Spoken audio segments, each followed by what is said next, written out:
it's a bone I feel just like you. If you feel like me, then let me hear you scream out, psych ward family. A 3G system in 1G ride, bass hitting so hard, feel like worlds collide. Man, 10,000 Cadillacs said it, let me hear it. Bitch, we claiming Cleveland and we ain't prepared to share it. So pop in some wolf pack and put your dukes up, or do it like 3-6 and tear this club up.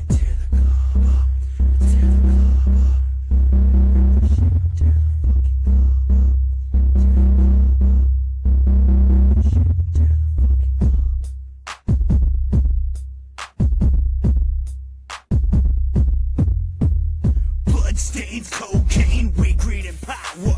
Mushrooms got me here, be gone in an hour. I'm ready to trip and flip the script. Haters, stomach your pistol whip. Watch your bitches run.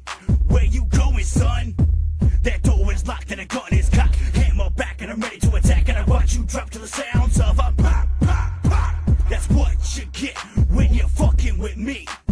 You ain't nothing but a bitch ass wanna be. You wanna run your mouth, man, shut the fuck up. Don't sing it, just bring it and I'll rough you up. Cause I don't need no hook. This beat's that tight, I'll just shut up and let the bass hit you like.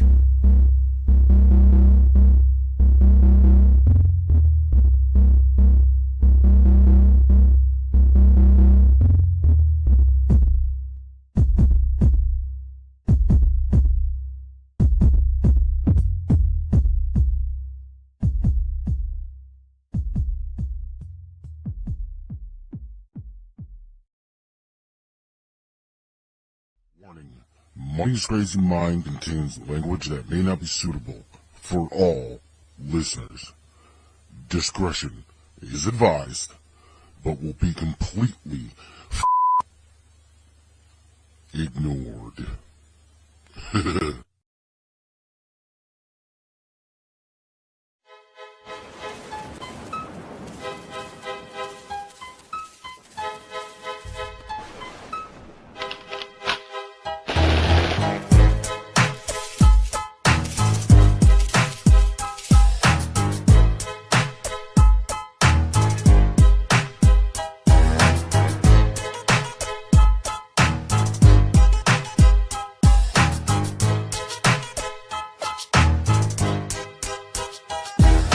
I'm sick of it, doing right, doing wrong. Parents pissed off every time I write a song. Smoke, crack, worship Satan, what the fuck is that? It's something funny, made for you to laugh at. You're destroying America with your rap. You're so full of shit, I need to call hazmat. The only way I would ever apologize I gotta go if on I record had with my this, face alright? buried I in your really sister's do. thighs. Never in 39 years have I ever seen anything like this. Okay, I'm sorry It for what shows it's worth, the but the best fanaticism part of you was the of this fan afterbirth. base, and If it's you crazy. can't take a fucking joke, then go jump in the river. Na na na na Into the na return na of na na, and I fucked your sister. where You he can't overshadowed take a fucking joke, then go jump in the river. La la la la That it was la la that la, for me, and I fucked your sister. if you want to continue to put this narrative out there, that Cody finishing the story What the fuck, dude?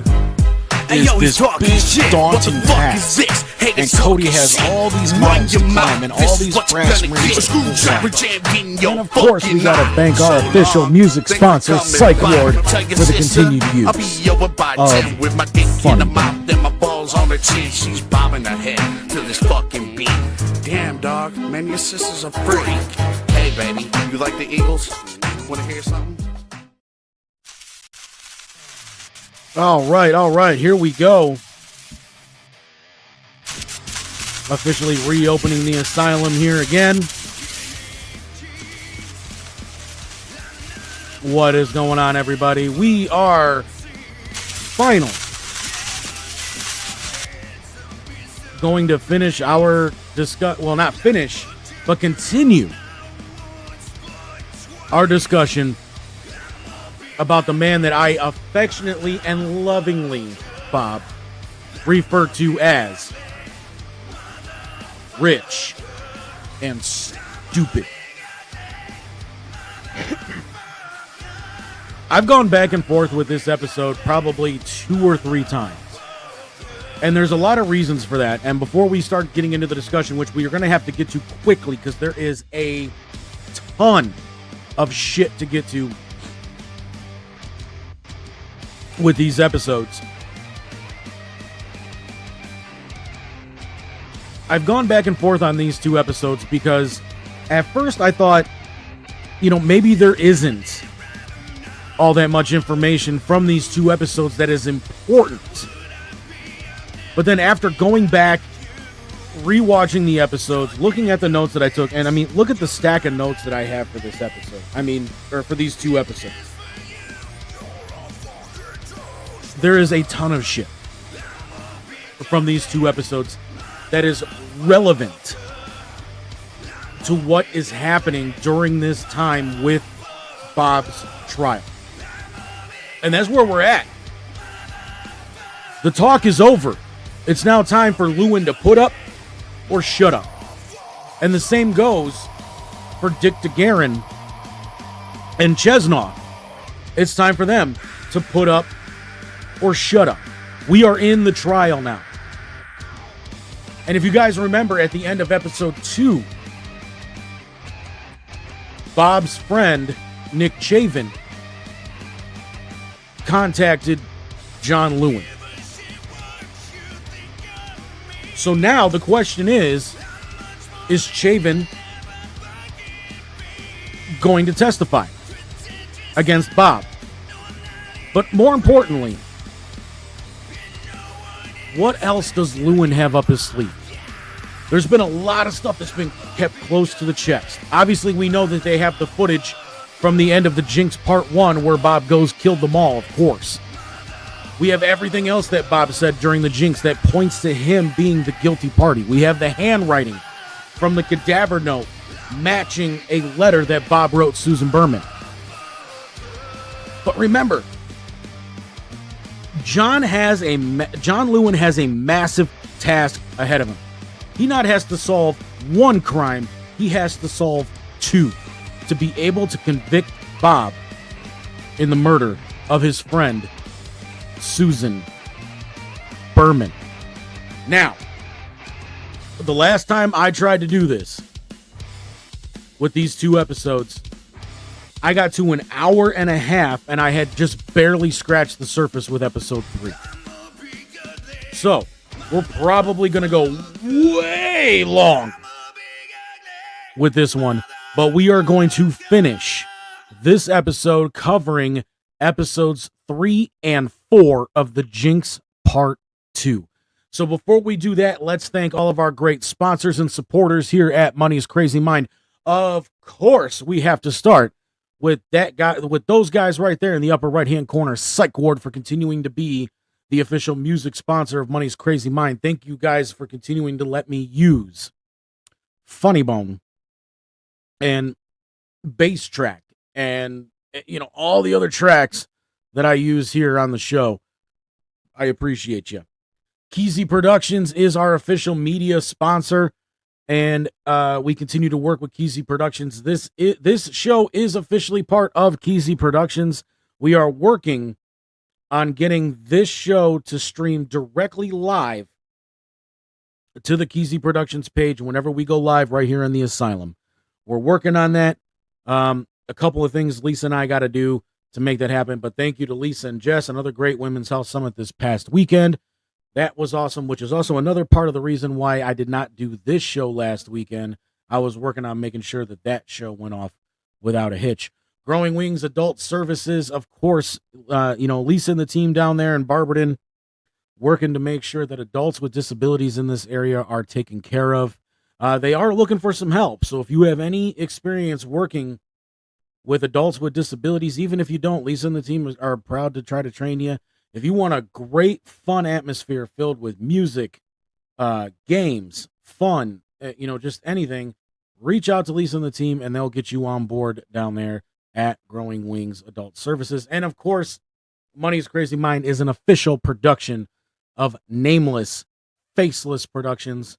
I'm proud of everything that we've accomplished here at Nameless Faceless Productions, and you get to see a piece of Nameless Faceless Productions work every time you watch the 216 Sports Network and you get to see the commercial that we put together for them.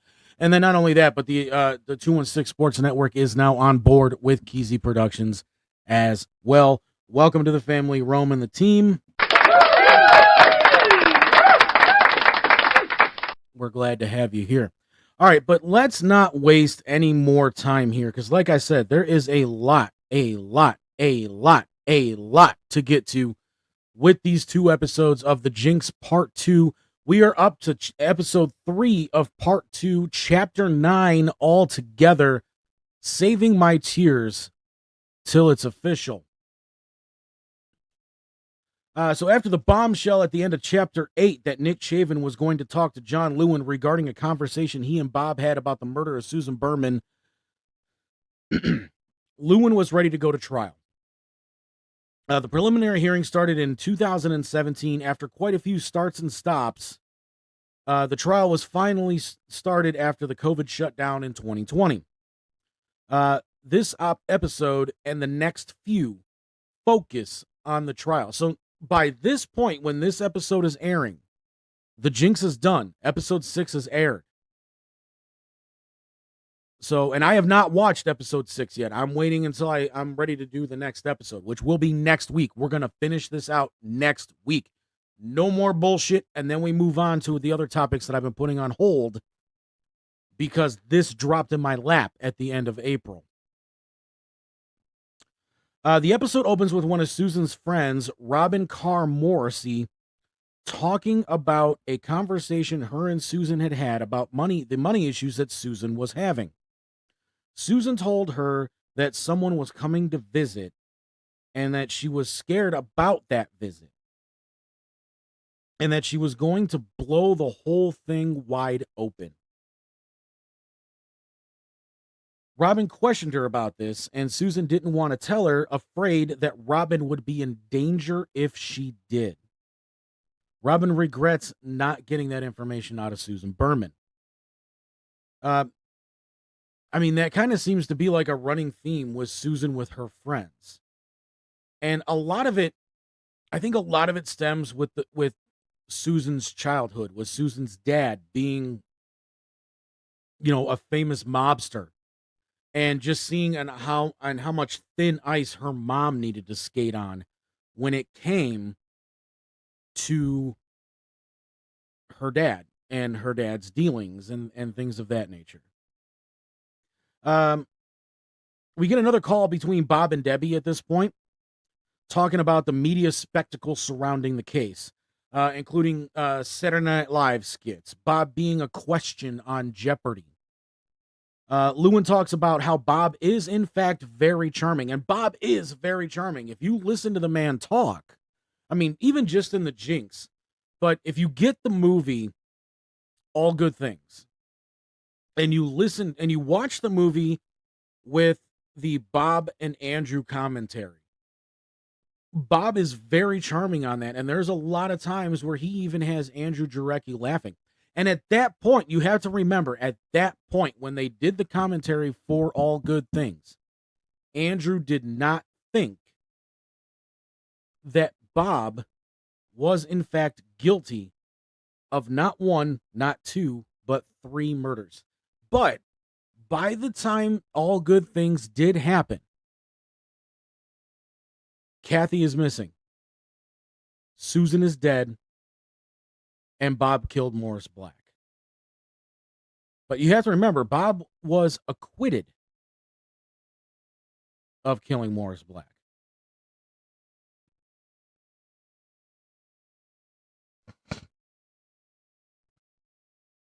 But Lewin goes on to say that Bob is a very charming person and that he was not going to let the case fall apart if people found Bob charming. And that's a very important fact. He has hundreds of pieces of evidence about how Bob is guilty. DeGuerin then tells everybody that Lewin's case is weak and that they're basing their entire prosecution on the Jinx. Well, that's not the case. Lewin has way more than just the Jinx. And I knew that even before the Jinx Part 2 started, because like I said, I followed this trial as it was going on. Because I knew, by the time they were able to get Bob on trial for the death of Susan Berman, I had already done Rich and Stupid, the original Rich and Stupid. So there is that.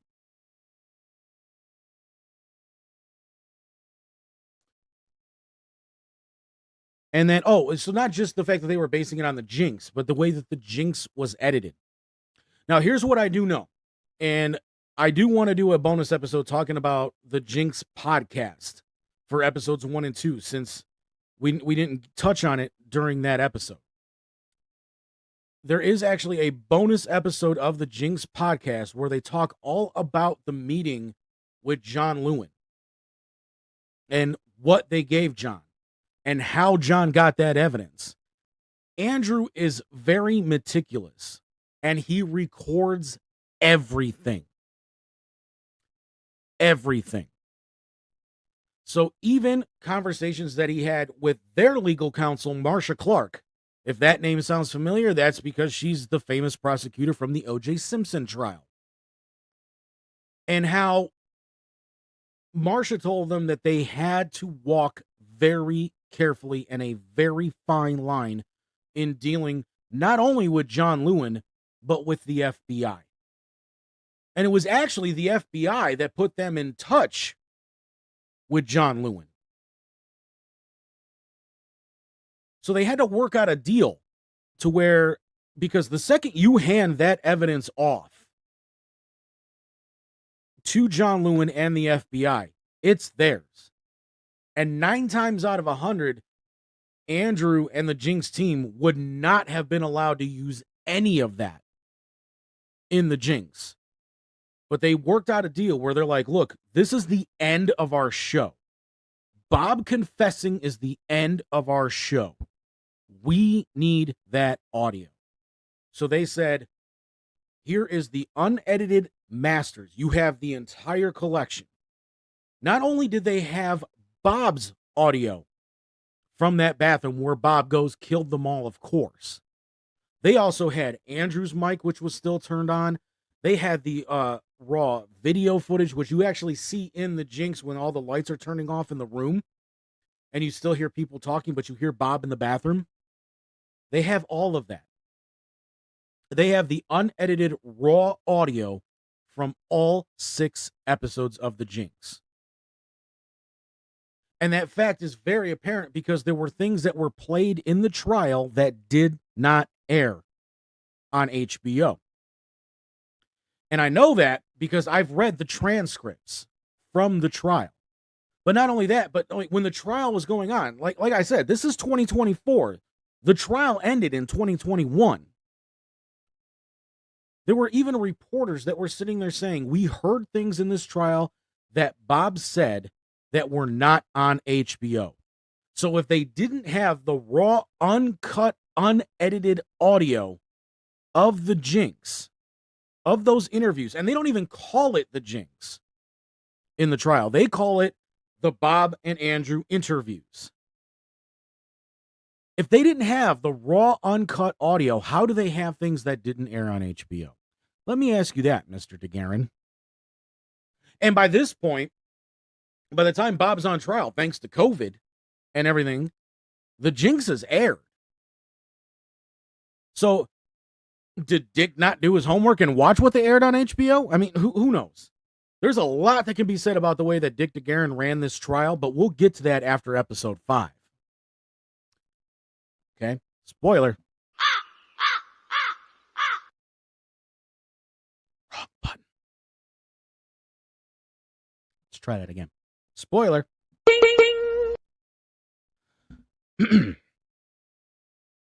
Bob was also trying to win jury sympathy with his shunt sticking out of the side of his head. You see that in the trial. He's got like this big scar going across the side of his head. Keeping his hair short so that it can be seen. He keeps a buzz cut for most of the trial.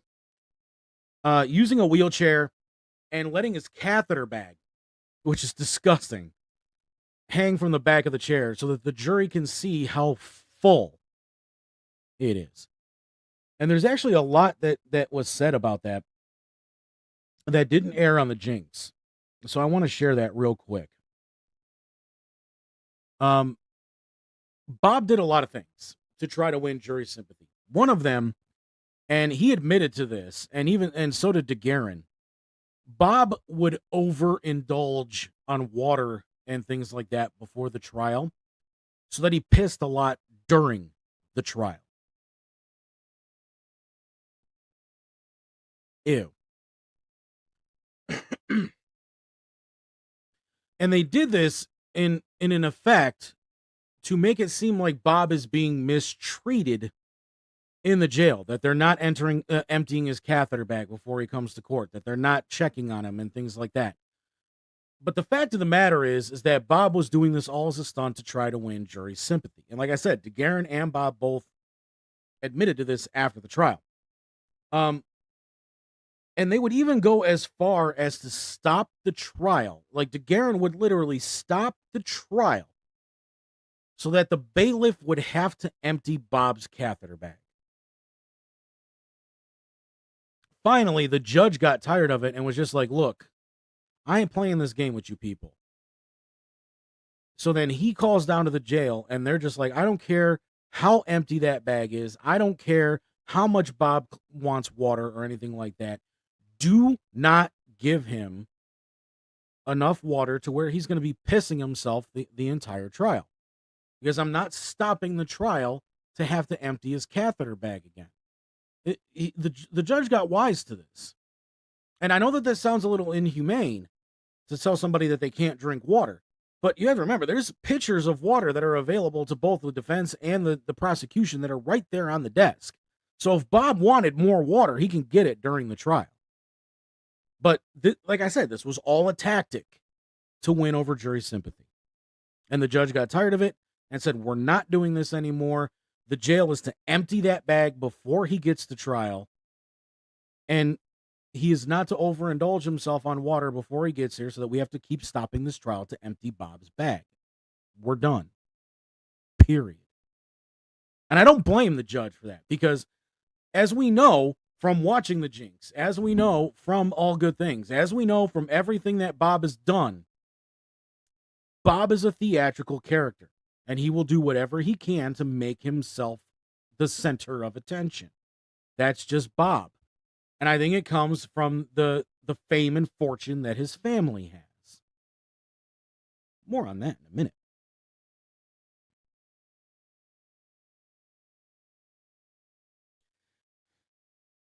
But you know, the judge telling Bob that he has to start, that he can't have a full catheter bag during the trial anymore, pissed Bob off, and he found other tactics to be a nuisance. The episode doesn't focus on Bob's other tactics, other than trying to win sympathy from the jury. Lewin's strategy in the trial is a simple one, and this is what I talked about when we started the show. Prove Bob killed Susan because Susan knew what happened to Kathy, and he may have even played a role in some part of Kathy's disappearance and eventual death. Because obviously, somebody doesn't disappear in 1982 and not reappear by this point if they're not dead. Theories coming on that.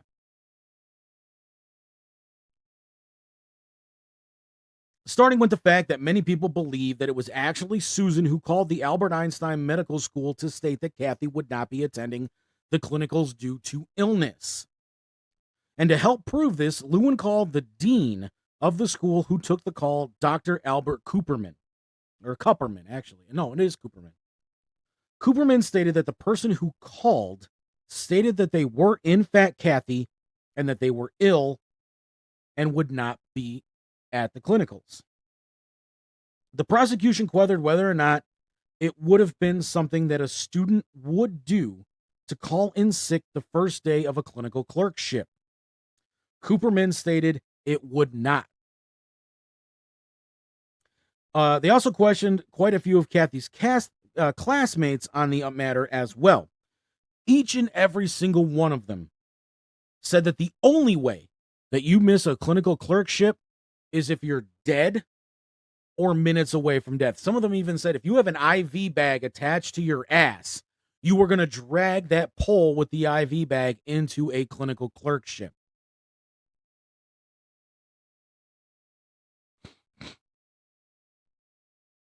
Lewin shares his thoughts on this.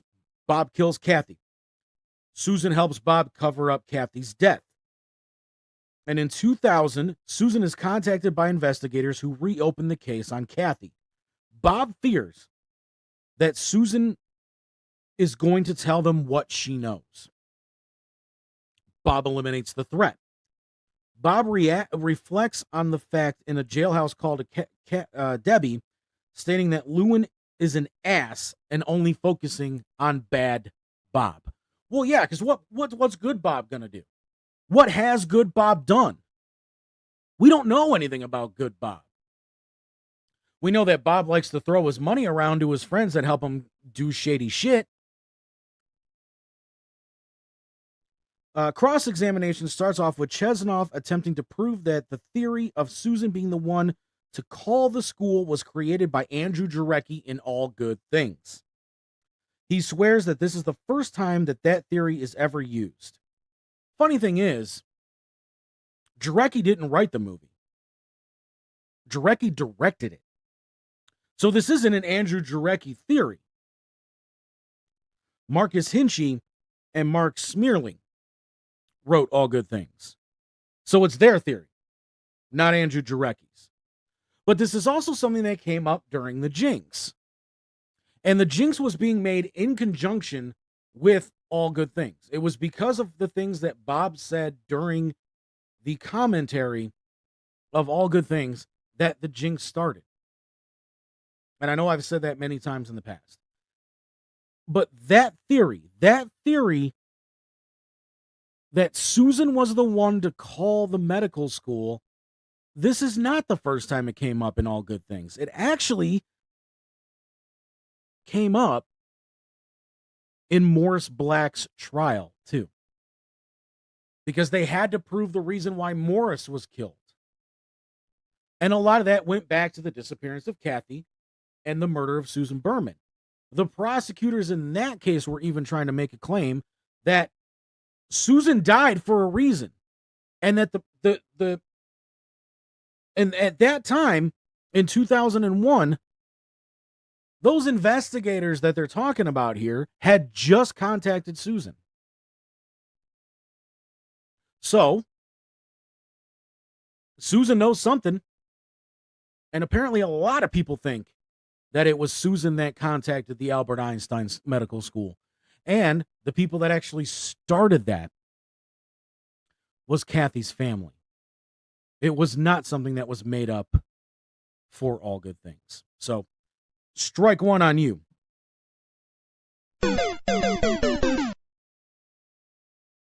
Bad form, Chesnoff.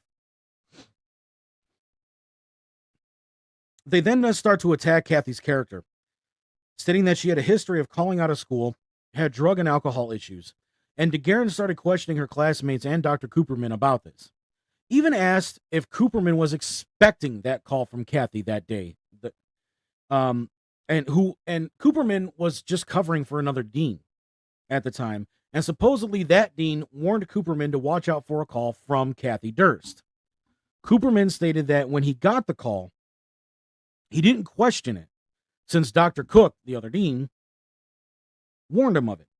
DeGuerin then brings up the transcript from the Jinx, recalling Cooperman's original interview where he stated that he knew Kathy's voice and that it was definitely her that called. He even mentioned all of this to the first detectives that questioned him about it and stayed on that fact for 35 years until the trial. Don't look good for Dr. Cooperman there. But how I don't ever remember, like, I saw the piece of the transcript and they even played the video from the original season of the Jinx with this on it. But I don't ever remember seeing that in part one of the Jinx. And I went back and watched part one of the Jinx before part two of the Jinx started. And I never remember him saying that he had spoken to Kathy before. If he was just filling in for another dean, why would he have spoken to Kathy before? I don't think he was even originally Kathy's dean. So I really don't know how much of Dr. Cooperman to believe. But the next thing that happened was the next witness for the prosecution was Linda Obst, a close friend of Susan's, a film producer who moved to LA to work with Susan on adapting her book, Easy Street, into a movie. She saw the Jinx and had feared that she had information about this case against Bob. They spoke a lot about Susan's family and how her father is the famous gangster from Vegas, Davy the Jew Berman. He helped found Las Vegas and was even a partner with Bugsy Siegel in creating the Flamingo. Robin then speaks about how Susan's father died when she was 12. Later on, her mom commits suicide. It could have also been murder. They never really figured out, but they ruled it officially a suicide. Susan's mother had an undying and unwavering devotion for the Jew. And that devotion is what Susan wanted for Bob. Is what she wanted to be for Bob. And that devotion is probably what cost her her life. Linda testified that Susan would do certain things for Bob that her mother would do for Davy the Jew, like making phone calls to a medical school. One of the things that Susan did for Bob was to call the school pretending to be Kathy. This is person number one that Susan admitted to making that phone call. Bob called Linda a bitch and saying that those things that Susan supposedly said and questioning both Linda and Susan's credibility. Mind you, Susan was supposed to be Bob's best friend, and that the worst thing that ever happened was that somebody killed Susan. But you're questioning her credibility, right? Right. Got it, Bob.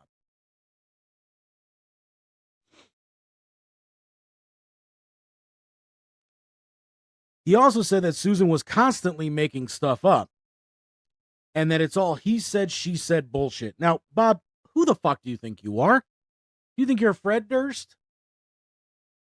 No. Fred Durst even has a shirt that says, I am not Bob Durst. Okay? Lewin says that he can cut through all that he said, she said bullshit with another piece of evidence. He got a phone call from someone stating that they had a recorded phone call between Susan and an investigative reporter by the name of Albert Goldman that took place just 9 days after Kathy's disappearance. The conversation was supposed to be off the record between friends. However, like Andrew Jarecki, Goldman recorded everything. This conversation is beyond damning to Susan Berman. She starts telling Albert the story that Bob and Kathy are her two best friends in the world and that Kathy was a gorgeous and intelligent and that she disappeared 9 days ago. She was asking for advice to see if he had come up with a potential scenario for what happened to Kathy and if it was something that she had not thought of herself. Lisa DiPaolo, a New York Times reporter, had heard that the recording existed, but had never heard it. Now, this is part of the deal between Lewin and Andrew, because Lewin had the recording, and Andrew gave Lewin all the information that he had while recording the Jinx. Lewin gave Andrew this recording between Susan and Andrew Goldman, so we get to hear it in its entirety. Susan starts talking about how they had just bought a house in the country near South Salem. Talked about how she came home after the party on Saturday night, which we all know because that's the story that's been told for years. The last known communication being a call to Einstein the next day. Bob called her on Wednesday asking if she had heard from her, and she said no and immediately got a horrible feeling, but didn't tell Bob that because she was being his rock at this point. Bob is hysterical, and that Bob put Susan in charge of all the media. but because she isn't, and he is near collapse. She then asks Albert if there's an avenue that he can think of because she isn't a crime reporter, she's a feature writer. She wanted to know if she covered all the ends because she has been on the street and Kathy was her best friend. No. Kathy hated Susan. DePaulo interrupts and says that that's a lie, that Susan would never call Kathy her best friend. Kathy had best friends, and they all loved her. Susan then began to erupt into a pages-long list of potential theories. The first was runaway bride, saying that Kathy was not a calculating Jewish girl and didn't know how to run away. She had no lovers because Susan knew her intimately. No, you didn't. And Kathy did, in fact, have multiple affairs, as did Bob. Bob had cut off all of her credit cards and that there was no activity on her checking account. Goldman shot that theory down. DePaulo says that it sounds like Susan has a checklist and is just trying to find the best story to fit the disappearance. Theory number 2 was even dumber. Theory 2 is that the Durst organization was featured in New York Magazine in the cover story and that they mentioned the Durst wealth, which in 1982 was $500 million. At the time, Bob was vice president of the company and they had just bought a penthouse. Susan immediately asks if this could be says that this can't be a kidnapping. Albert responds with no call, no ransom, no kidnapping. Here's a quote from Susan. Yeah, that's right, Albert. They would know by 10 days. Albert replies what they would know in 10 minutes. Susan then says, personally, never to be quoted, she thinks that Kathy is dead. Albert agrees. She then asks a terribly gruesome question. How long could a body in a river or in Riverside Park stay hidden? Albert replies that they would come back bloated with gas and will wash up, and that would be the punchline to the entire situation. Susan asks if it would be 3 weeks. Goldman says that that's way too long, and it would have happened already. Susan was shocked by that answer.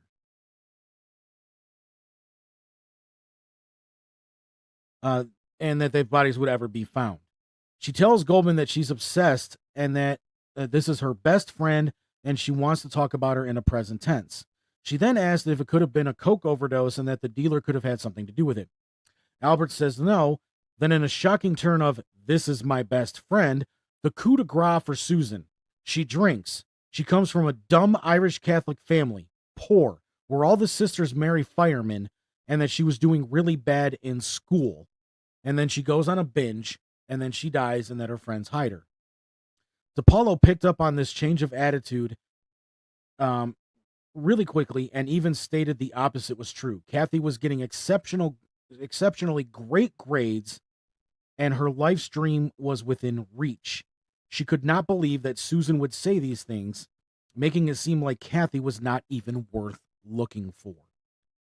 After Goldman shoots down that theory as well, Susan goes for broke and asks if it could have had something to do with diamond stud earrings that Bob bought Kathy. Albert likes this and calls it a smash and grab, rape, kill, and dump, and then steal the earrings. There's only one problem with Susan's narrative with this. The earrings were later found in the Riverside Drive penthouse. But Susan had her story. It took the attention off of Bob. Job done. She took it to the press, and everything was good for Bob. Jarecki even comments that this changed the narrative of a case that he'd been working on for 17 years.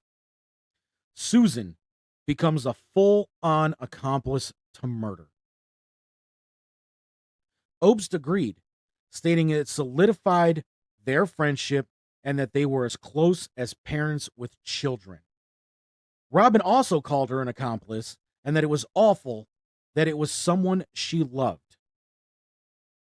Jarecki commented that it was not hard to see Susan as a full victim, or that it was now hard to see Susan as a full victim due to her involvement in this, and DePaulo agreed. And on the podcast, they took that conversation just a little bit further.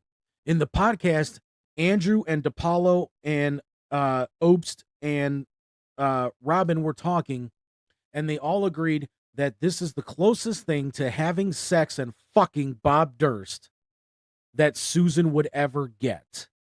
And that because of that, this is the most intimate moment that these two ever had. And I have to agree on that.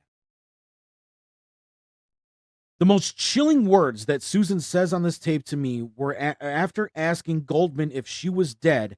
She says, "I'm saving my tears until it's official." But do you think so? The lack of remorse and the thought and effort into coming up with so many different scenarios is disgusting. And it's something that a mob princess would do. She's got to be like mommy. She's got to help daddy, right?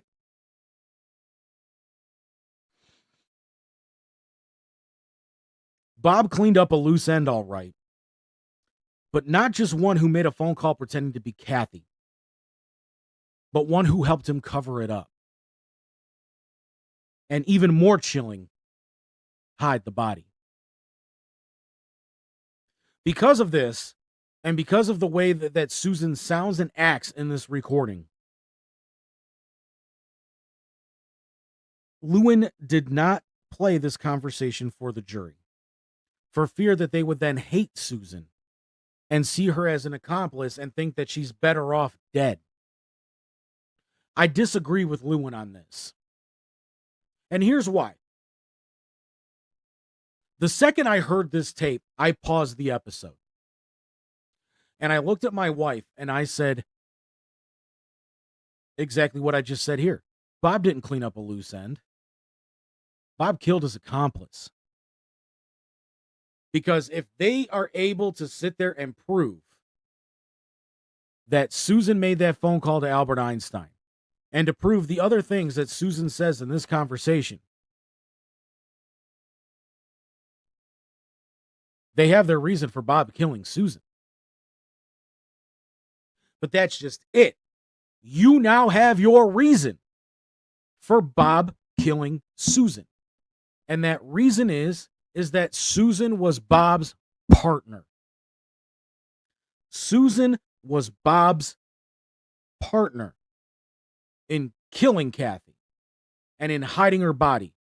And here's what I think too. Because of Susan's reaction to what Goldman said about those bodies coming, re-arising bloated with gas, and that being the punchline to the entire scenario, I think that Susan's body was in a river or in Riverside Park, and that they went, oh shit, and had to move her body somewhere else, which is why they have never found it to this day.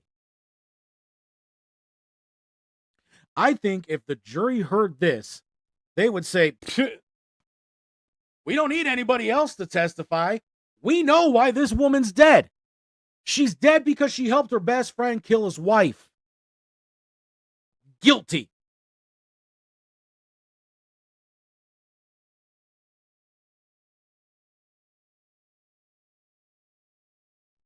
It would have painted the definitive picture of why Susan was going to talk in the year 2000. And Bob knew she had to die. Lewin felt that he had even stronger evidence than the recording. Lewin and DeGuerin argue in the courtroom over this evidence and the witness that's going to reveal it, because Lewin wanted it on the record as soon as possible because the witness was now in fear for their life from Bob Durst. In another call between Bob and Debbie, they discussed this meeting that DeGuerin and Lewin had in the courtroom, and Bob doesn't understand how he's a threat when he's behind bars. Debbie called it ludicrous. And the judge states that there are cases when witnesses have been threatened, and that in that case, he does have to take the threat seriously. Lewin goes on court record saying that Bob kills witnesses. When he's pushed into a corner, Bob kills witnesses.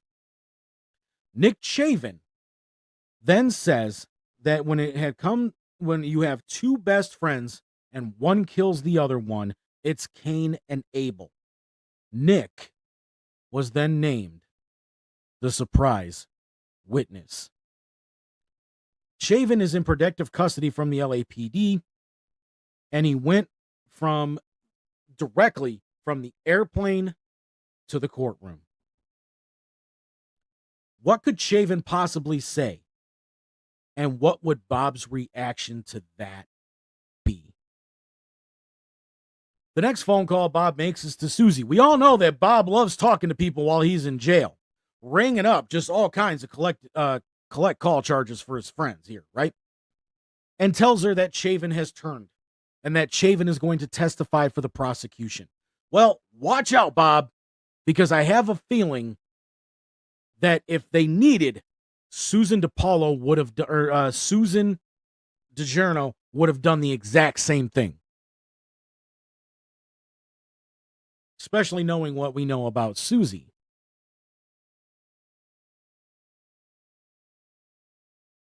She apologizes to Bob that Nick would do this and said that she had no idea that Chavin was going to do this.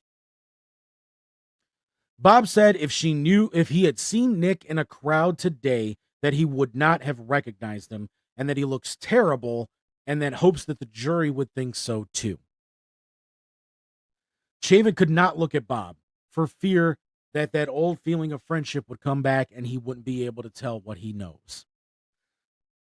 Bad sign for Chavin. Chavin then tells a story about a dinner that he went to with Bob in 2014. Bob wanted to talk about Kathy and Susan. Dinner concluded, and Nick realized that there was no mention of Susan or Kathy. On the sidewalk outside when they were leaving, Nick stopped Bob and asked him, "You wanted to talk about Susan. What about her?" Bob replied, "I had to. It was her or me." And then turns around and walks the other direction. Chavin asked about Kathy. Bob just kept walking. Chernoff stated that this testimony meant nothing because it was unverifiable. He said it was he said, she said. Well, we all know about he said, she said bullshit in this trial. I hate to agree with Chernoff on this, or Chesnoff, but he's right. Chesnoff is 100% right here. The only two people that know about this conversation are Bob and Nick Chavin. And there's another reason. In a jail visit with Bob, Doug Oliver agrees that he was in shock that Nick turned on Bob. DeGuerin now had his chance at Chavin. And he asked why it took Chavin 7 months to come up with this story, after speaking with Lewin and detectives 5 to 10 times. Now, because Chavin was named a witness, even though he was a surprise witness, the transcripts of every conversation that Nick Chavin and John Lewin had then become part of the official court record. Chavin immediately responded with the fact that he didn't come up with the story. It just took him 7 months to feel comfortable in sharing it. DeGuerin shared the transcripts from Lewin and Chavin's phone calls to show the inconsistency in Chavin's statements. Chavin's story on another call that stated that Bob that Bob mumbled something under his breath and that Nick couldn't make out what it was. In a second call, he stated that Bob never confessed and that Lewin needed to stop pressing him on the matter. Those inconsistencies make it an unverifiable conversation. Not just because it would happen between two people and we don't know the context of it, but also because Chavin changed his story so many times, it makes him an unverifiable witness. This is damaging to the prosecution, but also to the point that it just makes it seem like Chavin is just like, well, if I need to do something because I have this really bad feeling that Bob killed Susan. I can't prove it because Bob never told me this. But I need to do what's right for Susan in this case. And I do believe that that is Chavin's full-on reasoning for wanting to do that, is to honor Susan. But by giving unverifiable information, it looks worse for you.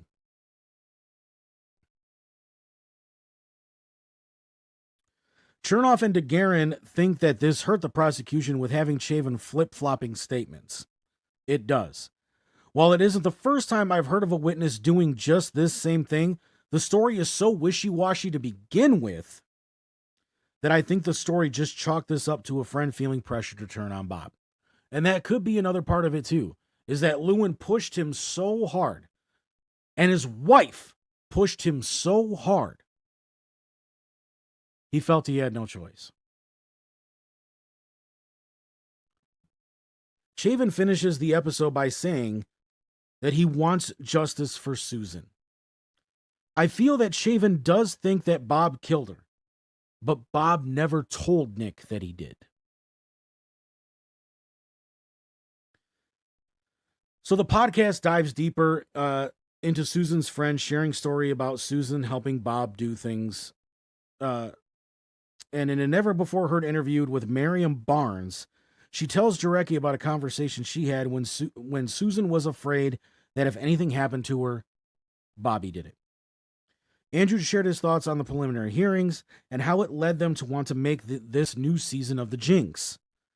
They play a snippet of an interview with DeGuerin where he again slams the prosecution for using the Jinx as evidence. They talk about Lewin using Bob's interview from the first season.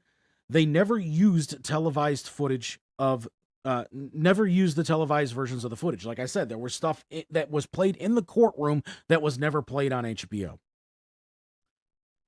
Just the uncut original video and audio. Andrew was on the witness list, but was never called.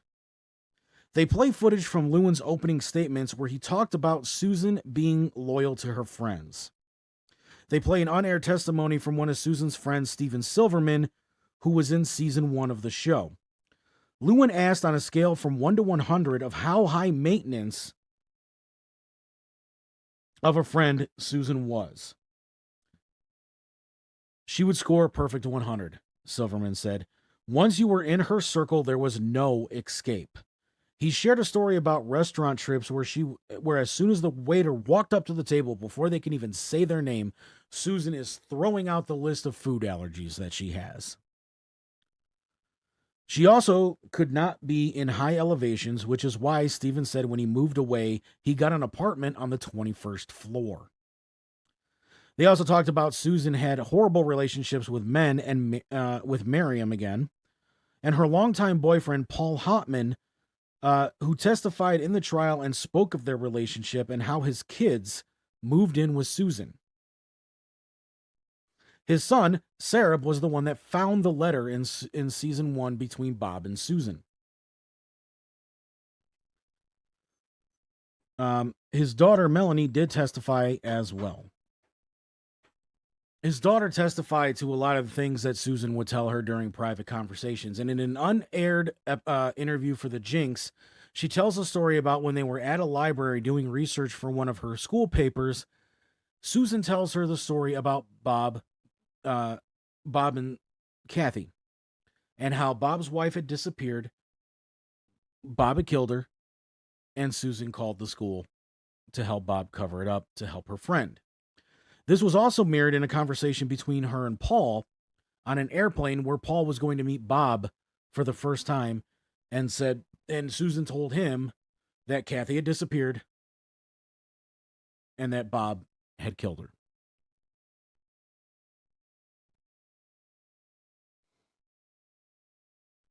When Paul and Susan's relationship fell apart, Mala and Sarah both decided to move in with Susan. So Susan is a nice person in some ways. But in another way, she helped her friend cover up the murder of his wife. Susan's hairdresser also spoke with Andrew. While it did not make it into the show, he shared a memory about Susan. He showed a personalized copy of Susan's book and talked about her hair. He testified in trial how Susan could not pay her for haircuts and how he cut her a break and to pay him back when she could. By the end of her life, Susan owed so many people money that she kept a list. That shows that Susan did want to pay these people back and that she felt terrible about owing them money. David testified that she was waiting for money from Bob and that it wasn't coming fast enough. She was under a lot of stress and was worried about paying bills. I can attest to that, man. He mentioned a change in her attitude towards Bob, more desperate. And she could not get a hold of Bob, and she was worried about becoming homeless. Everyone who knew Susan in the end said the same thing about Susan, her feelings of hopelessness. Linda Obst testified this in the trial as well. She stated that she was a survivor and would do whatever it took to survive, like her father did. Silverman also said that Susan would never blackmail anyone overtly, that she would hint on having things on people and would use it when she needed. There was a letter that Susan had written Bob the month before she died. It almost sounded in the letter like she knew what was about to happen to her.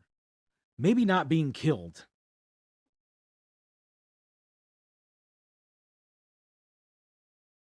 But that she was worried about events that were about to happen. They read the entire letter on the air during the podcast, and I'm going to share it with you now, and then I'm going to give my final thoughts on this episode. We're actually really good on time here. We were able to finish that within the first hour. So the second hour will all be on episode 4, or chapter 10, The Unluckiest Man in the World. Dearest Bobby, I just wanted you to know I appreciate the 2 times you helped me and what a wonderful friend you have been. Like the brother I never had over 30-odd years. I'm so sorry I had to ask you that last time and ever, Bobby. You know our friendship has never been about money. I'm so sorry that I've been struggling these last few years, and I hope to see you someday again. I don't want my last request to be the last time we communicate. Our friendship means so much to me, Bobby. I hope you forgive me for not keeping pace with your more successful life. I'm still hoping to turn everything around so that I'll be able to repay you. I hope I haven't disappointed you as a friend, Bobby. All the love and gratitude for your friendship over the years. Bob and Andrew talked about the possibility that the last thing that Susan and Bob ever talked about was Susan going to the police after they contacted her in 2000. Bob said in his first interview for the Jinx that Susan called him and said that it would be best for both of them if she just talked to the police and if that was okay. Bob's response was, do whatever you want. To Andrew, knowing Bob as well as he did through a pseudo-friendship built while making the Jinx and all good things, this was an unforgivable offense. Susan going to the police. Bob's most loyal friend potentially talking to the police, which according to Andrew, she wasn't going to do. She told Bob she was for more manipulation than for money. This fact about Susan going to the police also came up in Lewin's interview with Bob while in jail in New Orleans. Bob told Lewin that she had been contacted by detectives in Los Angeles and New York about Kathy and that they wanted to talk to her. Lewin then drops a nuke on Bob at this point. I'm going to tell you something. That wasn't true. They had not contacted her. They were planning on contacting her, but they had never contacted her. Bob, almost shocked and feeling really stupid, says, I didn't know that they didn't contact her. Lewin closed by telling Bob that Susan lied to him on that phone call. The podcast ends with them breaking down the conversation between Goldman and Susan. Mainly just going into the effect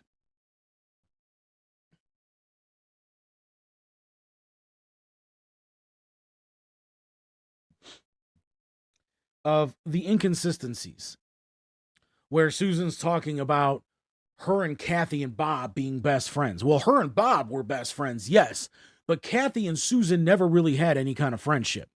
So there's that aspect of it. And then they dive deeper, and I talked a little bit about this when we were breaking down that conversation between Goldman and Susan about how it really, really felt like Susan had all these theories that her and Bob had come up with, but had never narrowed down exactly what Bob's story was going to be when they went to the press with what happened to Kathy. My whole theory on this whole thing has always been since the Morris Black trial. And let me just say this. I didn't find out about the existence of Robert Durst from the Jinx. I found out about the existence of Robert Durst from another show called The Jury Speaks. And they actually spoke to the jury in the Galveston trial. And every single one of them had said that if the information that was released, not only in the Jinx, but also in the movie All Good Things, had been available to them during the Morris Black trial back in 2001 and 2002, that they would have convicted Robert Durst of murder back then. So I've known about Robert Durst ever since before the Jinx became a phenomenon.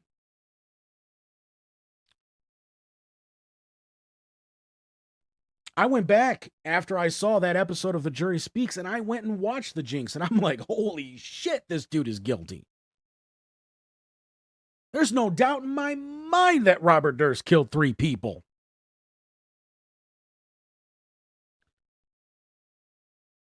Chapter 10, The Unluckiest Man in the World, dives very, very deep into the phrase privileged information, attorney-client privilege, and spousal privilege.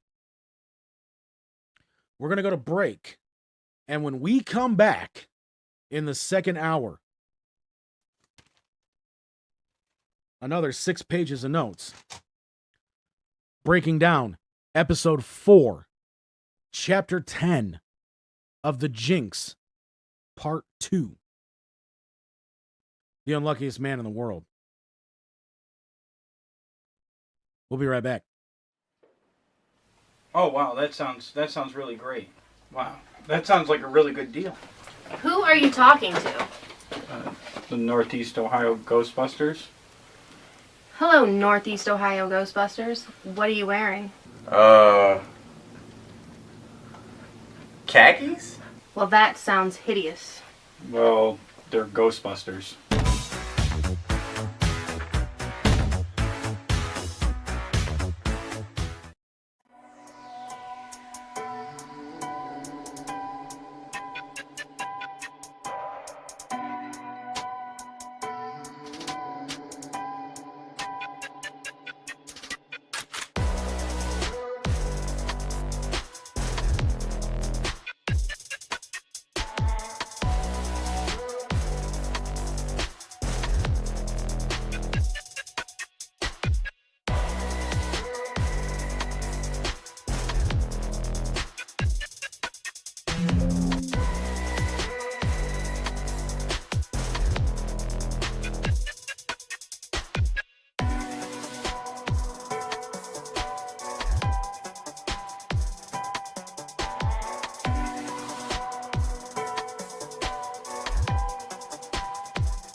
All right, here we go.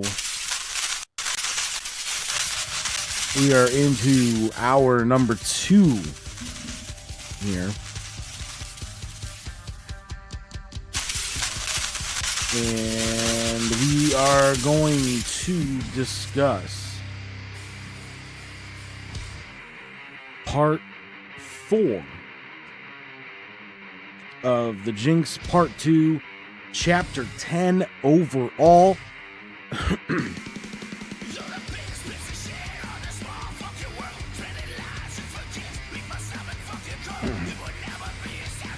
A little bit more illumination. So part 4. There is a lot of discussion into what exactly can be considered client privilege, spousal privilege, a lot of information that I think a lot of people might find very interesting about the way the American legal system looks into those particular topics. So let's not waste any more time. Let's get right back into it. Real quick here, before we do, the next Women's Health Summit will be on June 30th. And also,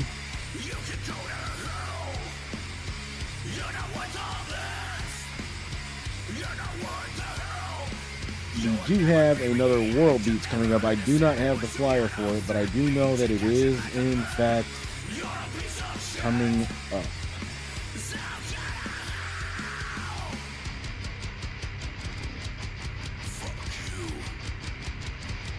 So that'll be June 15th at JT's Pub and Grub in Elyria. It'll feature King V, Zombie Boy, Chazzy B and the Twitches 216, Uncle Sam, Ironic, J Sauce, and 26 Sammy, Nice Guys, and Lights Out. So that will be June 15th at JT's Pub and Grub, 1433 Lowell Street in Elyria, Ohio. As soon as I get that flyer, I will put that up on the Money's Crazy Mind page. And of course, you can find it on the QZ Productions page as well.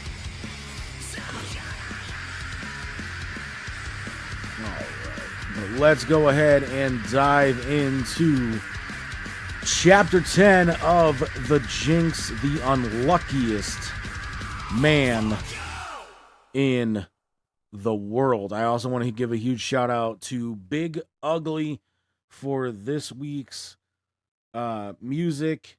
We used their songs Big Ugly Motherfucker, or BUM, and the song you just heard behind me, Fuck You, off of their first album. All that can be found on SoundCloud and, of course, the YouTubes. But here we go. The trial continues. This episode focused on the fact that a lot of lawyers think that attorney-client privilege is 100% protection from everything, when in reality, there are quite a few gray areas. Bob Durst is about to find that out firsthand. And also, you should probably be careful who you trust. The episode starts with Detective Brad Roberts, Homicide LAPD, testifying about a phone call he received on December 24th,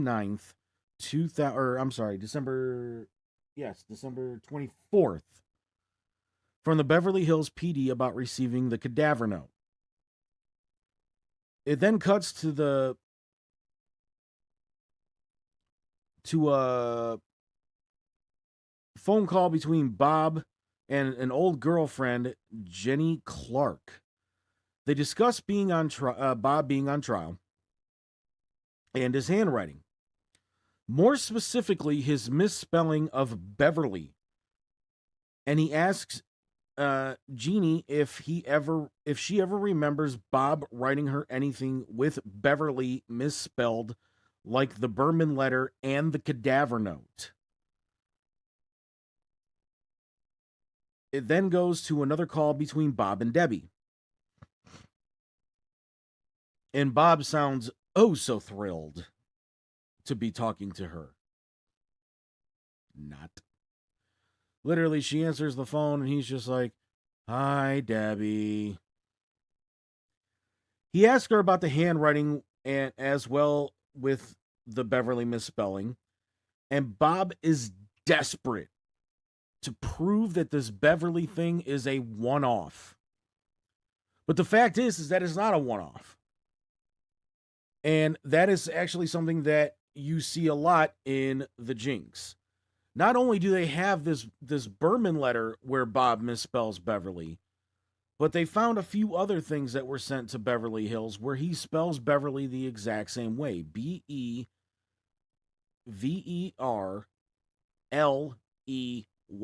instead of Ly. The more of Debbie I hear on these calls, the more I cannot stand this woman. She tells Bob she will look, but all the letters are in New York and she is in the Hamptons.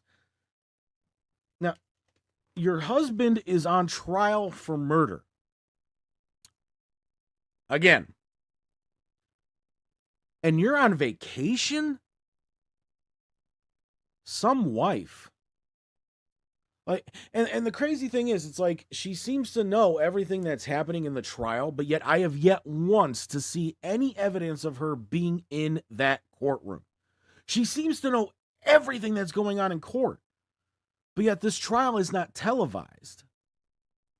So how the hell do you know beat by beat, minute by minute, what is happening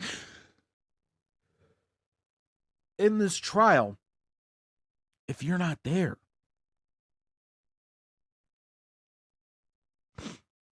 They cut to Bob's first interview from the Jinx, where he states whoever wrote the note had to be the killer.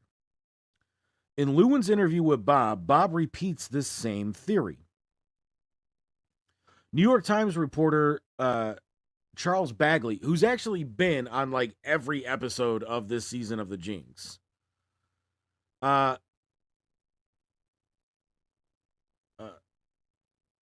calls this Bob's challenge to the prosecution.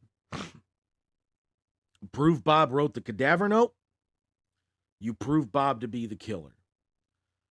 And that's, I agree with 100% with that statement, because that has been Bob's running game with the cadaver note. And he even said that in the Galveston trial. He's just like, whoever wrote the cadaver note had to be the one to kill Susan Berman. Well, did you write the cadaver note, Bob? No, I did not. And here's where Bob learns the hard way that personal, non-legal related phone calls with an attorney that is not part of your defense team are, at least in this trial, not protected under attorney-client privilege. He calls his oldest friend and sometimes attorney Stuart Altman. They discuss Altman coming to visit Bob and to have DeGuerin put Altman on the visitor list. So there's Altman using some of that power that he has as an attorney to try to manipulate the system a little bit. Because the only people that are supposed to be on Bob's legal team list are the people on Bob's legal team. And if I were the jail that Bob is staying at, I would sit there and be like, yo, dude, like, this dude has never once been here to see you since you got arrested, and he is not listed as one of your attorneys. No. But I'm sure they didn't do that. And again, the conversation turns to Bob's handwriting. Altman tries to assure Bob that they have nothing. And even at one point tried to arrest and pin Susan's murder on someone else, Niall Brenner. And he was the initial suspect in the case. He was kind of Susan's manager, and they started a friendship. And as her career fell apart, Brenner became more of an errand boy for Susan and less a manager.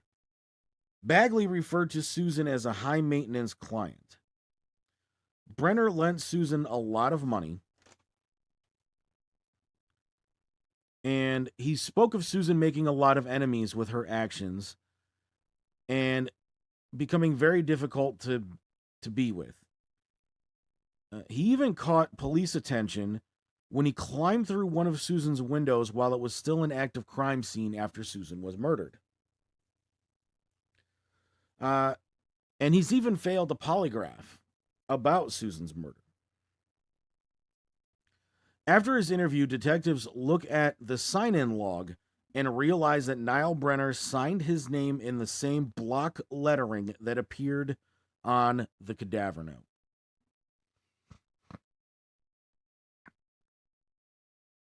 They take it to a handwriting expert who says that it could be highly probable that Brenner wrote the cadaver note.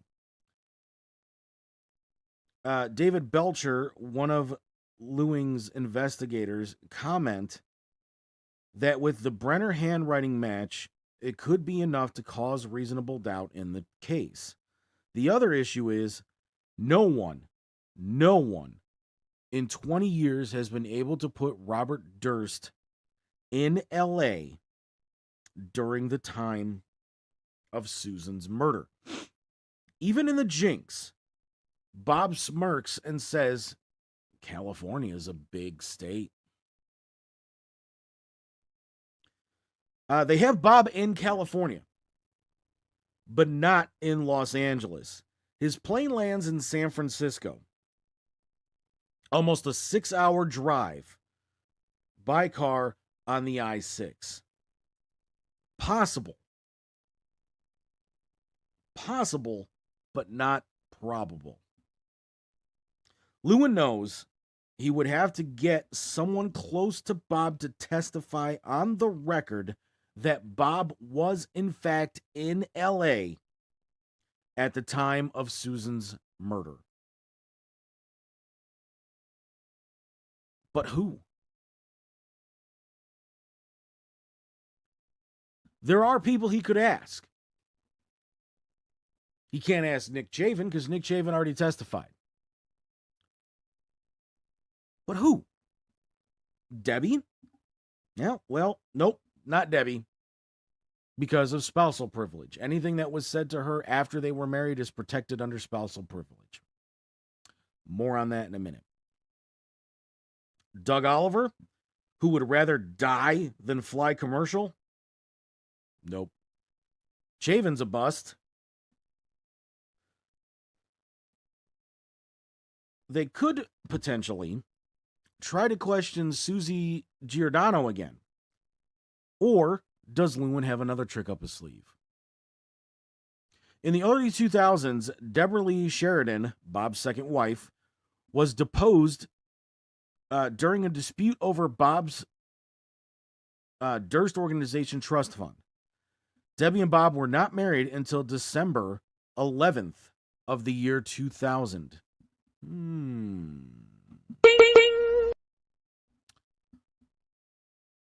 And when Westchester police reopened the case into Kathy's disappearance, Debbie questioned Bob about it.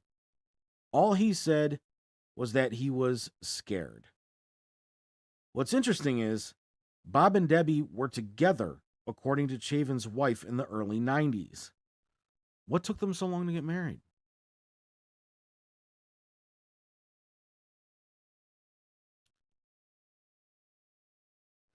Does anyone else find it convenient? They get married the same month and year that Susan Berman winds up dead. She goes on to talk about her and Bob's wedding.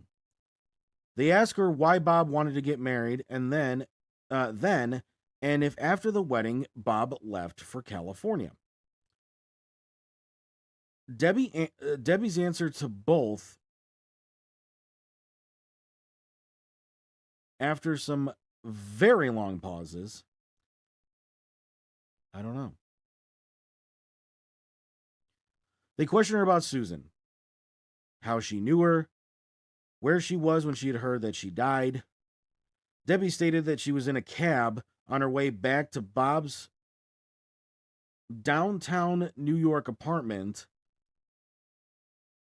They then questioned her about Bob's whereabouts in California during this, and how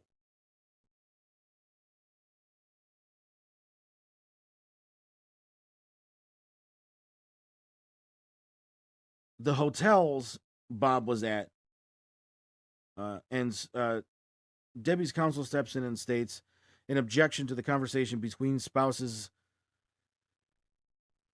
that it's an objection to conversation between spouses, and instructs Debbie not to answer on that ground. They ask if she's going to agree with her counsel, and she says, "Wouldn't you?"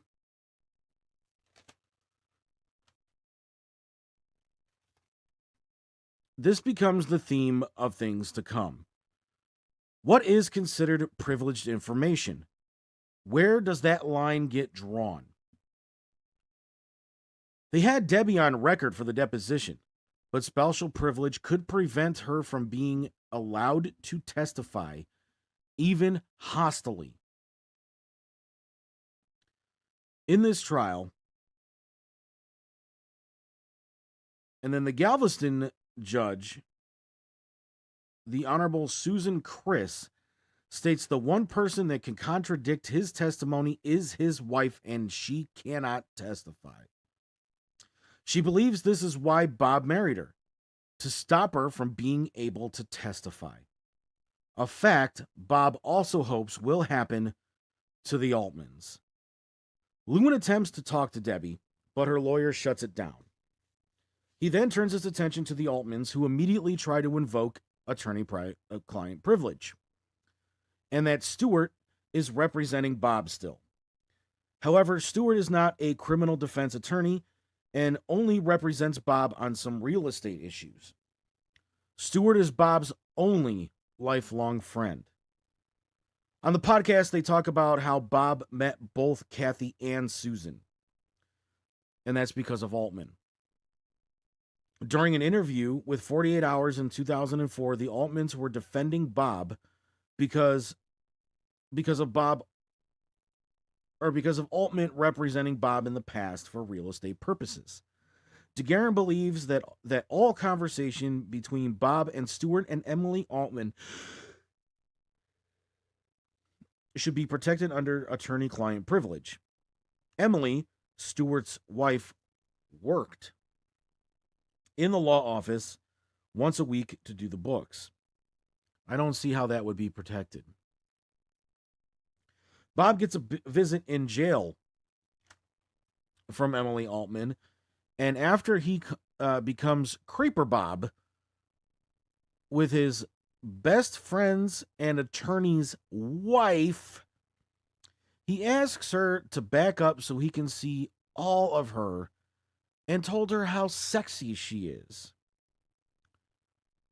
and asked if Stewart ever tells her that she was sexy. Emily replied, "No, we've been married too long for that."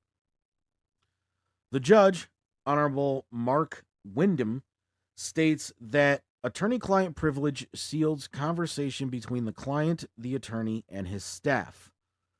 Lewin and his team needed to find out if working for Stewart one day a week was enough to uphold privilege.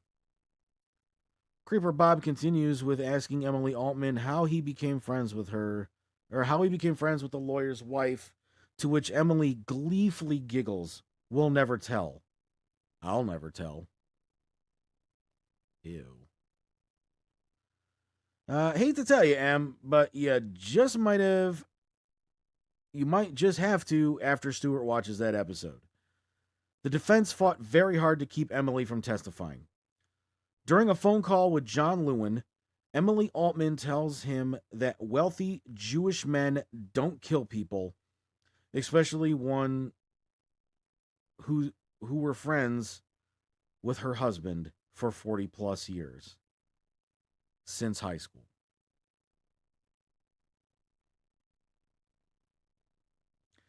Emily's lawyers were telling her not to engage and did not think talking to Lewin was a good idea.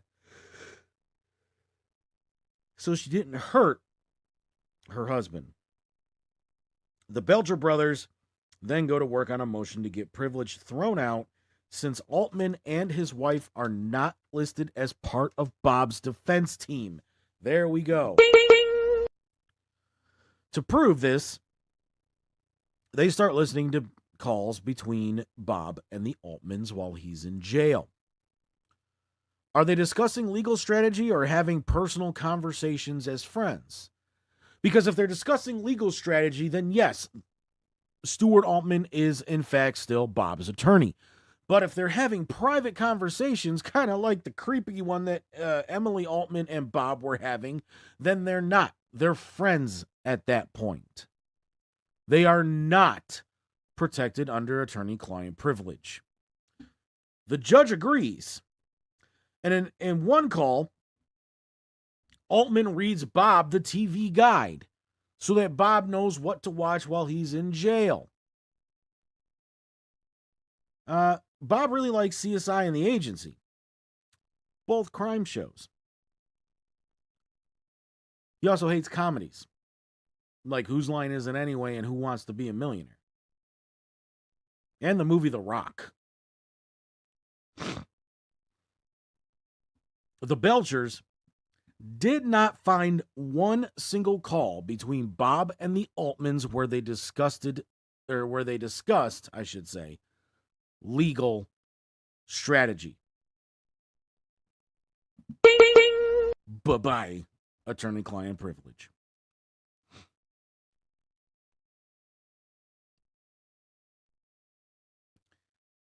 In determining if Lewin had a case with this motion, Judge Wyndham listened to the calls himself and determined that they were not professional, but personal, friendly conversations, and granted the motion.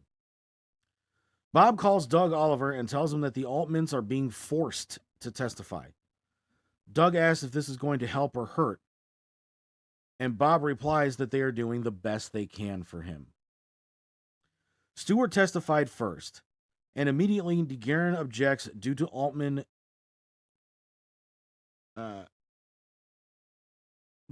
having been Bob's attorney and that he still is. Wyndham overruled the objection and states privilege will be determined by a question-by-question basis. Lewin is trying to determine if Bob considered Altman a confidant. Altman then asked Lewin to define confidant. Lewin jokes that Altman was checking Google to check him because there's a scene in there where you see Stuart Altman open his suit jacket, pull his phone out, look at it, and then put his phone back in his jacket. Stewart says no, he runs a successful law office and sometimes gets emergencies, and to repeat the question. And now, mind you, Altman's being a severe dick about all of this. He is not happy that the judge granted this motion to throw out attorney-client privilege. And I can tell you that, and you'll hear more about that. He pretended not to know the answers to anything. Who was Susan, the victim, in this case? Did Bob ever give you any money? I don't understand the question. Lewin, now pissed, gets the judge involved, who tells Altman it's a very easy question. No, he didn't. Have you or any of your family gotten gifts from Bob? My wife got a car. What kind of car? A beat up used car? A Lexus? What kind of Lexus? Here's Altman trying to dodge that question. Your Honor, I have to be back in New York next week. The judge, don't worry. We will have you back before then. There is a question. Please answer. A four-door. It's clear Stewart is a bust. But Emily could end up being a wild card.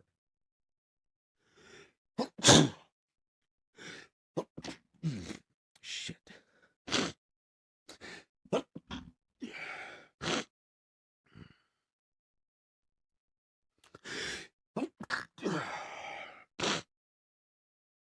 And what a wild card she turned out to be. Sorry, man. These fucking seasonal allergies are just kicking my ass today.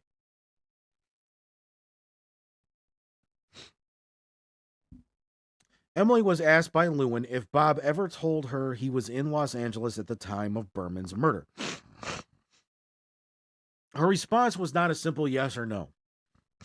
It was, I wish I could remember.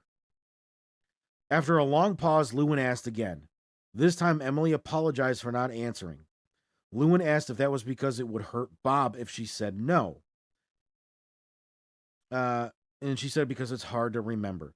Lewin asks again. She says, yes, I remember him saying he was in L.A., but I can't remember if he said it was at the time of Susie Berman's murder. Lewin asked about what hotel he mentioned staying in.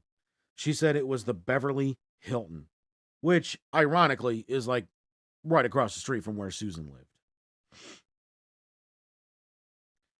Lewin asked if it was around the time Susan was killed, and her answer is yes. It was in December. For the record, Emily Altman is the first person in 20 years to put Bob in Los Angeles in December in the year 2000. DeGuerin was quick to object to the claim and that the conversation falls under privilege. The judge overruled about 6 times. The defense, now on the defensive, calls her for cross-examination, in which she tries to backpedal. And Lewin saw through it and stopped it. DeGuerin tried to play it off that she just misremembered information that she heard someone other than Bob telling her. And they pushed really hard on this. They're asking her if it might have been a conversation between her and Stewart, and that maybe Stewart was the one to tell Emily. And she's like, I don't know. Maybe I get confused sometimes and I remember things wrong. And then they tried sitting there saying that, okay, well, maybe you were just trying to make Mr. Lewin happy with your answer. Could that also be the case, Emily? I mean, he was pushing me so hard. You were questioning me so hard when Lewin gets another shot at cross-exam or at direct. You know, and this was the way that DeGuerin was trying to get the statement A thrown out, making it attorney-client privilege. Because if it wasn't Bob that told her directly, if it was Stewart, then it could have been a protected conversation under attorney-client privilege. Obviously, the judge disagreed with this. And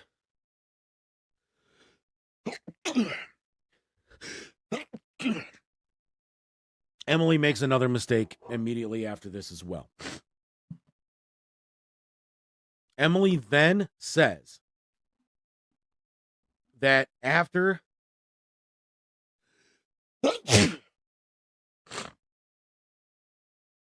her direct examination by Lewin, Stuart Altman goes to her and says, why would you say that? Why would you tell them that Bob told you that he was in Los Angeles in December of 2000? You do understand that now Bob is no longer protected, that we have no attorney-client privilege at this point. Lewin blasts Stuart Altman for this, and he has every right to.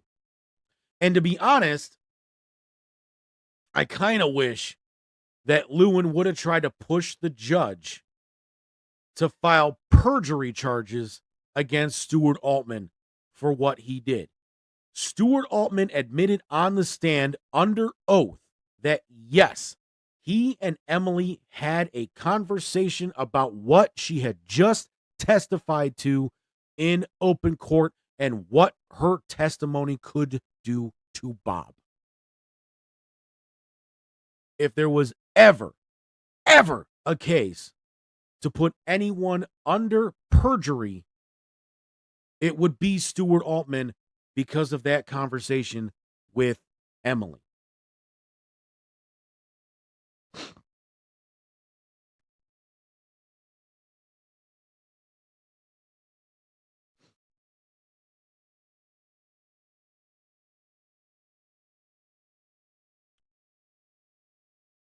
The problem is,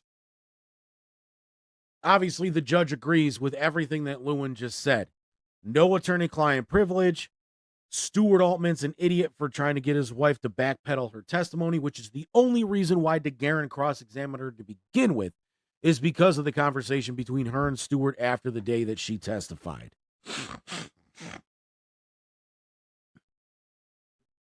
So what's DeGuerin and Chesnoff to do now? Well, I'll tell you what they do. They just make Bob look like the fucking guiltiest man on the planet. And here's why. The defense files a motion to say that for the first time in 20 years, Robert Durst admits to writing the cadaver note.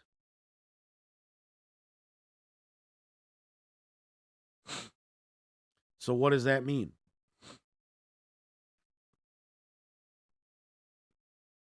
That means that Bob finally admits that, yes, the handwriting on the cadaver note is his.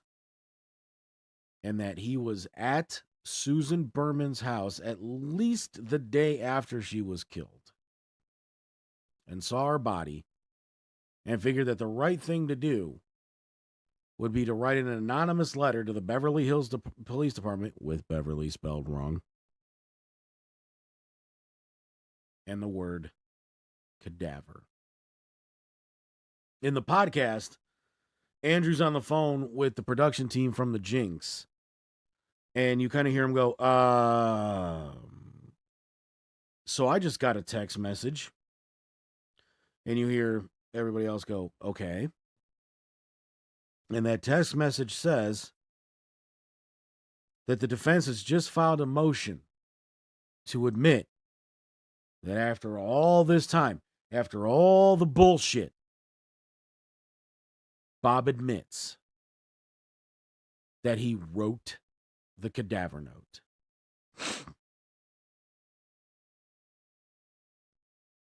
So let's think back about all the statements that Bob has made over the years about that, right? Especially this one.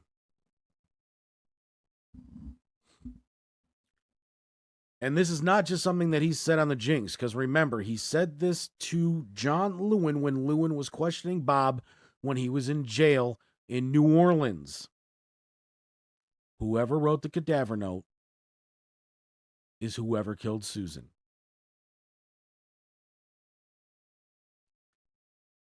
So for the first time in 20 years, not only is Bob admitting that he wrote the cadaver note,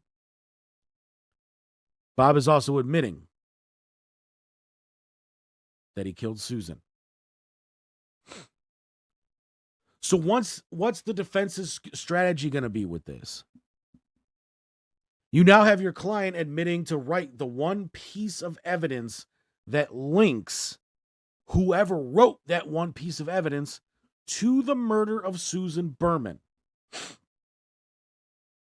Because that's not only a fact that Bob has been saying for 20 years, that's also a fact that law enforcement has been saying for 20 years. Whoever killed Susan Berman is the person who wrote the cadaver note. Period.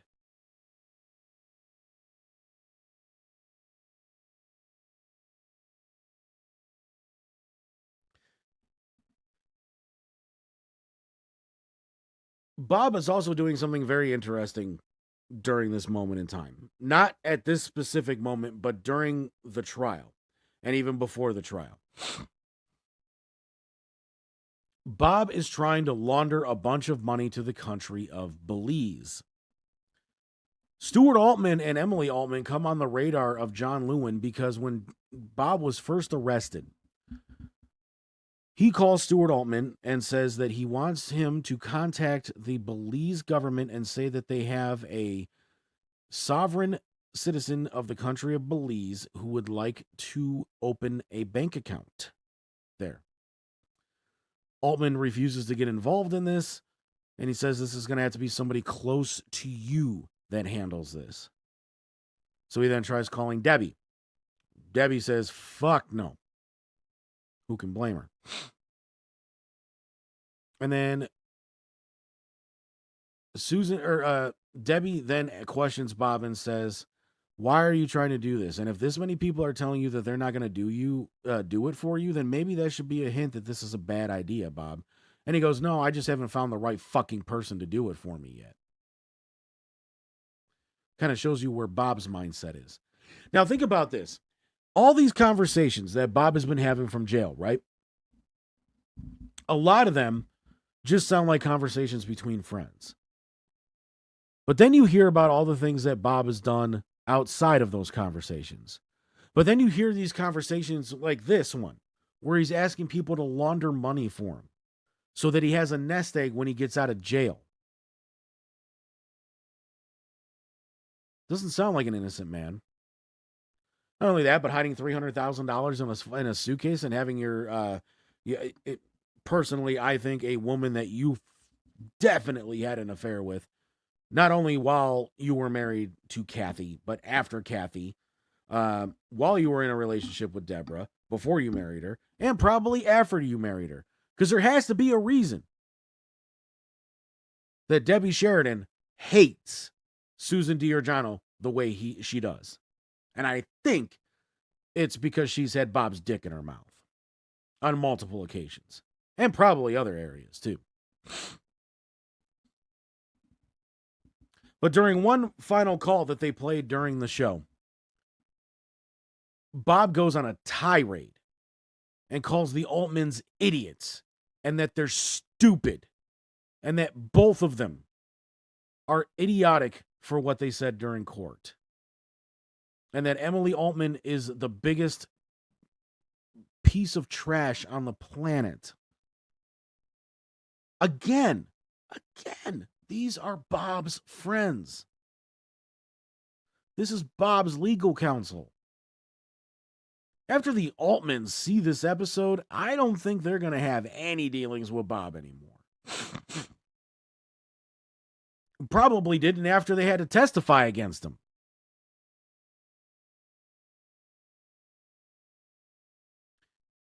But there was one final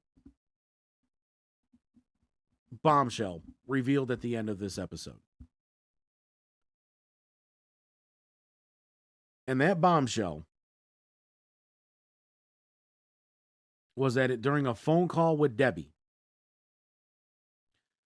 after the motion was filed for that admitted that Bob wrote the cadaver note, Bob Durst himself is going to testify.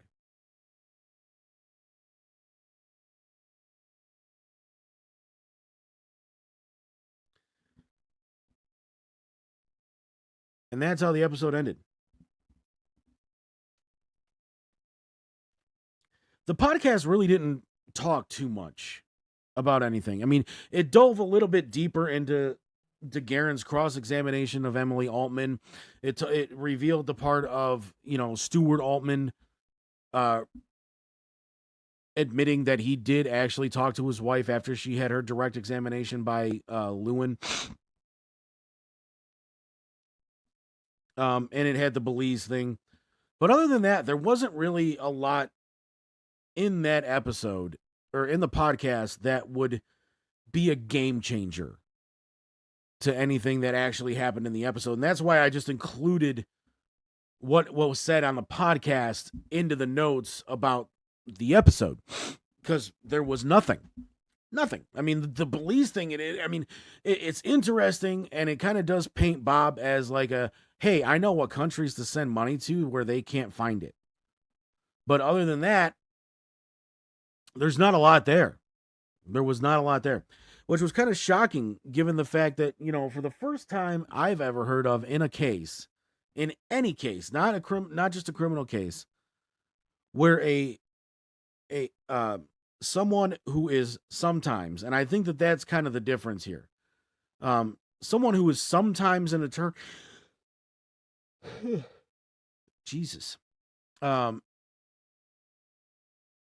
where someone is sometimes an attorney for somebody ends up being able to be questioned in a case where that sometimes client is on trial for murder.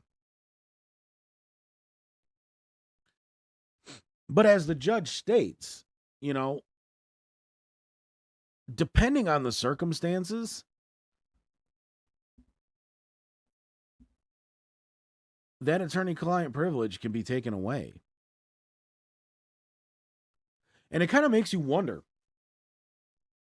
how many attorneys over the years, for some real nasty motherfuckers, have been hiding behind attorney-client privilege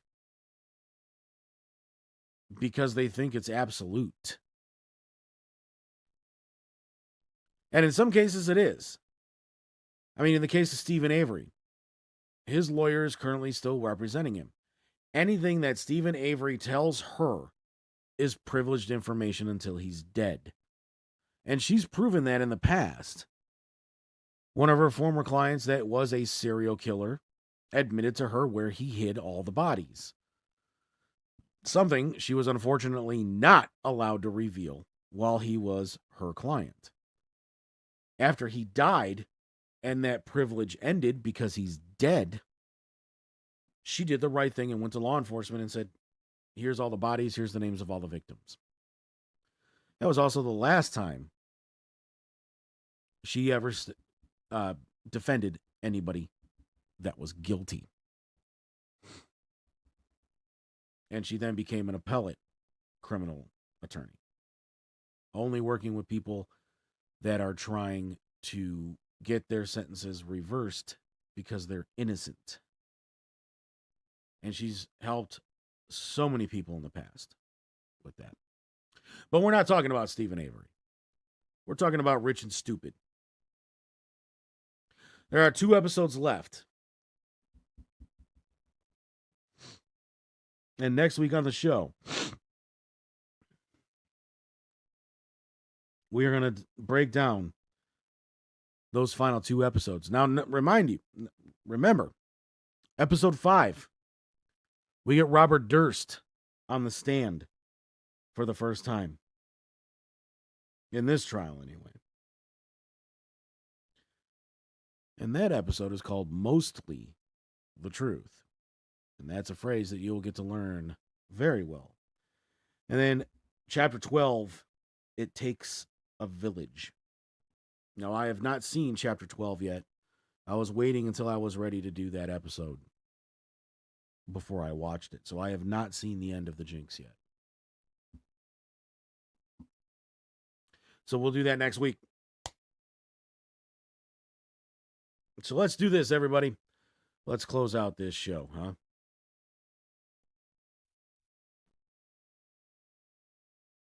Thank you, everybody, for checking out this uber delayed version of Money's Crazy Mind when it comes to episodes 3 and 4, chapters 9 and 10, overall of the Jinx Part 2. Because, like I said, I just kept going back and changing the episode and changing the way I wanted to go about it and changing what the narrative was with the episode and everything like that. It wasn't because I didn't want to do it. It's just because I kept going back and rewatching these episodes and saying, what's important here? What needs to be shared? And with episode 3, I thought that was just a throwaway episode. Like, literally, if I take all my notes from chapters 3 and 4, or chapters 9 and 10, and just throw them away, that's what I thought about episode 3 originally. But then I went back and I watched it again, and I'm like, no, there's a lot of good stuff here that needs to be discussed. And same thing with the podcasts, which reminds me, after we conclude chapter 12, jump on my Spotify channel and listen to my breakdown of the first 3 episodes of the podcast that we didn't talk about during the show. There's a lot of stuff in there too that's important.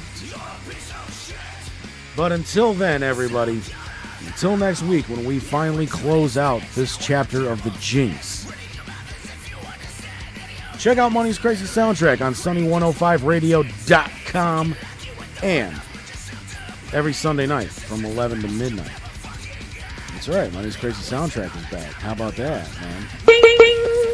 Coming soon to another network as well. But until then, have a week.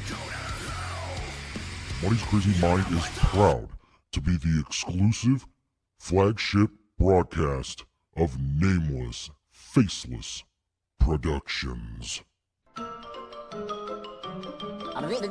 That's all, folks.